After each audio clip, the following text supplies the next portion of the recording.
আসসালামু আলাইকুম কাকা, কি অবস্থা? ভালো আছেন নি? ওয়ালাইকুম সালাম। ভালো আছো না আশরাফুল? আছি কাকা। কি রে কাকা, ফেনে তো আয়োজন করতে? এই তো মাত্র 12 মিনিট যাইয়ের। ও আচ্ছা, আমরা তো আবার প্রত্যেকবার আইলে বিয়েলে চলে যান। বিয়েলে যাবার সময় আর ডাক দিয়ে না, আর তো হুন্ডা আছে, আমরা একসাথে চলে যাবো। না কাকা তো আজ যাইতাম না। উমা কি রে কাকা, আমরা না গেলে চাকরি করবো কনে? কাকা চাকরি ছাড়ে দিছি। উমা কি রে কাকা, ইংরান কেচ্ছে কথা কইলেন? সামনে ঈদ, ঈদরে কেন্দ্র করে মানুষে ব্যবসা বাণিজ্য চাকরি বাকরি লই কি পরিমাণে এক্সাইটেড। আপনি এই সময় আই চাকরি ছাড়ি দিছেন? ভাতিজার সামনে ঈদ, এটা তো আইনও জানি, কিন্তু অঙ্গা তো রমজান মাস। আই যতটুকু জানি রমজান মাস আইলে মানুষের ভিতরে মৃত্যুর ভয়, আল্লাহর প্রতি একটা ভয় কাজ করে, মানুষ আল্লাহ বের হয়ে যায়। কিন্তু এমন একটা মালিকের আন্ডারে কাজ করে, ওই মালিকের ভিতরে আল্লাহর বিন্দু মাত্র ভয় নাই, বিন্দু মাত্র ইসলামিক জ্ঞান নাই ভাতিজা। একদিন আর মালিকের ঘরে গাছ পরিষ্কার করবে লাই তার ঘরে ঢুকছি। ঘরে ঢুকবার হরে তো পুরো অবাক, আর কাছে মনে হয় একটা রাজপ্রাসাদে ঢুকছি। কত সুন্দর সুন্দর সোফা, কত সুন্দর সুন্দর কালারিং লাইট, বিভিন্ন প্রিন্ট করা করা ছবি, কিছু জীবজন্তুর ছবিও আছিল, কুত্তার ছবি, বিলের ছবি।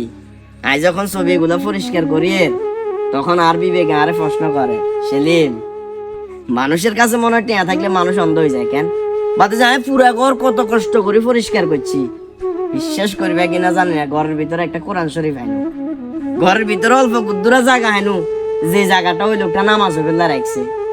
এই সমস্ত জিনিসগুলো দেখি নিজের কাছে অনেক খারাপ লাগছে। গত 2 দিন আগে আর মালিকের কইছি, মালিক তরবির নামাজটা পড়তে বা আজান তো দিছে, কত ডিউটি বেশি নাকি নামাজ বেশি? বেশি কথা কবি তোর চাকরি তুমি বাদ দিয়ে দিমু। তখন আর মালিকের কইছি, অসুবিধা নাই, আপনি আর বাদ দিন লাগতো না, আর রিজিকের পয়সা লোক উপরে তো নয়, আপনার হাতে কোনো আর রিজিক না, চাকরি ছাড়ি দিমু। এটা কই চাকরি ছাড়ি দিয়ে চলি আইছি। তারপরও কাকা সামনে ঈদ, ঈদ লই জামিলা হয়ে যাবে না, খরচ মরচ অনেক কিছু তো কাকা। শোনো বাতিজা, এগুলা লয় চিন্তা করি না, রিজিকের মালিক হইলো আল্লাহ। এই যে রাস্তা দিয়ে আড়ি এবার সময় আর বাতিজা গিয়ে দেশের বাইরে থাকে, আর দেখি লগে লগে 2000 টাকা পকেটে মুট করে গল লয় দিছে, কইছে কাকা এই বন্দি ইফতার বাজার কিনে খাইয়া। তো আমি যদি না আইতাম আর কি টাকা করে খাইতাম নাকি? শোনো, রিজিক নয় কোনো সময় চিন্তা করি না, এমন না যায় মানুষের কাছে হাত পাতনো। আল্লাহ দিলে আসলের ভিতরে যথেষ্ট পরিমাণ বল আছে, আমি খেতে খামারে কাজ করবো, পাশাপাশি যতটুকু সম্ভব ইবাদত করার চেষ্টা করবো।